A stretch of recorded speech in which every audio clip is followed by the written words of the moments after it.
It was supposed to be a normal court hearing. But when a 7-year-old blind girl took the witness stand, clutching her white cane with trembling fingers, the entire courtroom fell into a hush so deep it could break hearts. Her name was Lily Morgan. She couldn't see the people around her, but she could hear their whispers, feel the cold indifference in their silence, and sense that not everyone believed her. As she sat down on the hard wooden seat, her lower lip quivered and her small voice trembled when the judge asked, "Do you understand what it means to tell the truth?" Lily nodded. "Yes, sir," she said softly. "It means I say what happened, even if it hurts."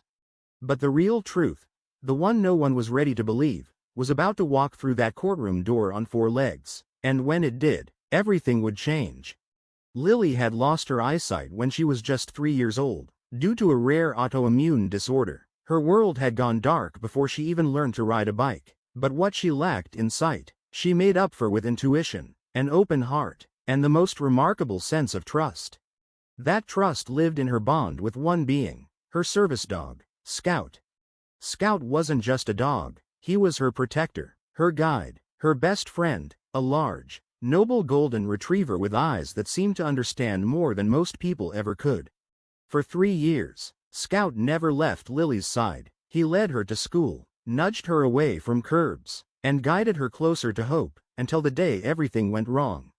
It happened at the home of Lily's uncle, Richard Hall. After Lily's mother, Emily, passed away from cancer, Richard, her late father's younger brother, became her legal guardian. He was a wealthy, well-dressed man with a pristine home, a flawless smile, and, according to the social worker assigned to Lily's case, a perfect adoption file. But Scout didn't like him. From the very first day, Scout growled every time Richard came close. Lily tried to ignore it. Maybe Scout just needed time, but something inside her began to feel different. Richard wasn't cruel, not in front of people, but when the doors closed, the tone of his voice changed. There were small signs at first. He locked Scout outside in the rain. He moved Lily's furniture so she'd stumble. He began shouting at her for things she didn't do. And then, one night, he yanked her cane from her hand and whispered into her ear, "No one's going to believe a blind little girl." That night, Scout barked and scratched the door until morning, but Lily never told anyone until he tried to take Scout away for good. A week later, a neighbor heard Scout barking violently in the middle of the night and called animal control. Richard claimed Scout had attacked him and that Lily was becoming unmanageable. Scout was seized. Lily was devastated. Days later, she was taken to a foster center for assessment, but that same neighbor, Mrs. Aldridge, a retired schoolteacher, had seen something else. She told the police she'd heard yelling, a crash, a girl crying, and a man threatening someone. That's when Child Services reopened the case, and that's when the court summoned Lily to testify. The courtroom was packed. The judge, the lawyers, the spectators, all looked at the small blind child sitting alone in the witness chair. Her foster mother, Teresa, sat nervously in the back, silently praying Lily could say what needed to be said. "Tell us what happened the night your dog was taken," the attorney asked. Lily's chin quivered. "My uncle said Scout bit him, but Scout didn't. He was only barking because Uncle Richard was hurting me." The crowd murmured. The judge banged the gavel. "Objection. Speculation." Richard's lawyer snapped. The judge allowed it. "Can you explain what your uncle did?" the attorney asked gently. Lily began to cry. Her tiny shoulders shook. "He locked Scout outside. He yelled at me. He pulled my cane and pushed me. He told me no one would believe me because I can't see." The courtroom fell silent. "But I remember everything," she whispered. "And Scout tried to save me." Then came the twist. Just as Richard's attorney prepared to dismiss her statement as childlike imagination, the courtroom doors creaked open, and in walked Scout. He wasn't supposed to be there. The shelter had refused to release him until the hearing concluded. But Teresa, Lily's foster mother, had petitioned the judge that morning, demanding that Scout be allowed to return to Lily. The judge had agreed. So, right as Lily sat in tears on the witness stand, Scout entered the courtroom, led by a volunteer. The moment Scout saw Lily, he rushed forward, tail wagging, eyes locked onto hers. He bounded up to the stand, placed his front paws gently on the edge, and softly licked her tears. Scout, Lily gasped. She dropped her cane and reached for him. The entire room watched in stunned silence.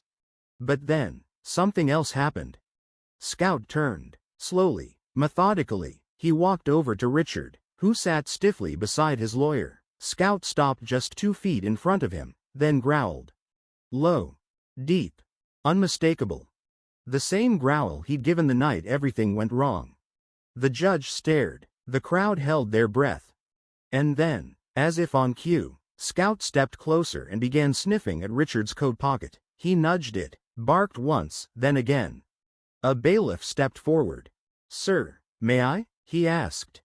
Richard hesitated. There's nothing. The judge nodded. Let him check.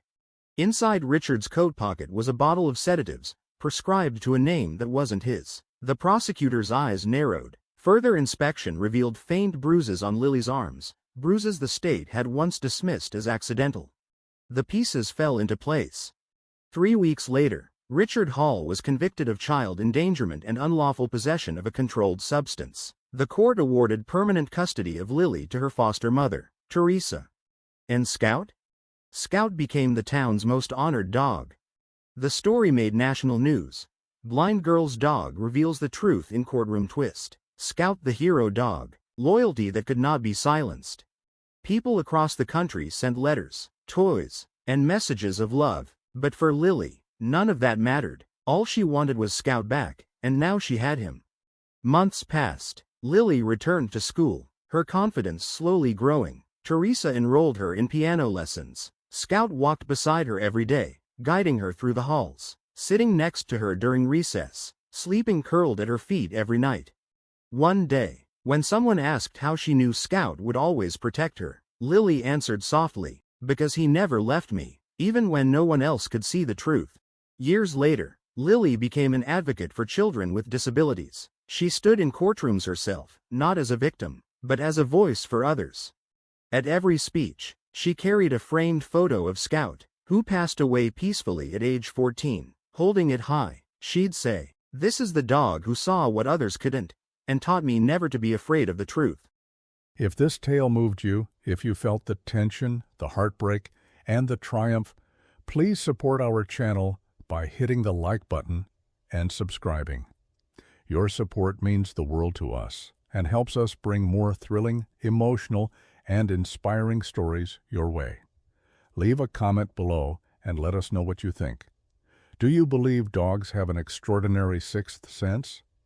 Share your thoughts and personal stories with us. Thank you for watching, and we'll see you in the next video.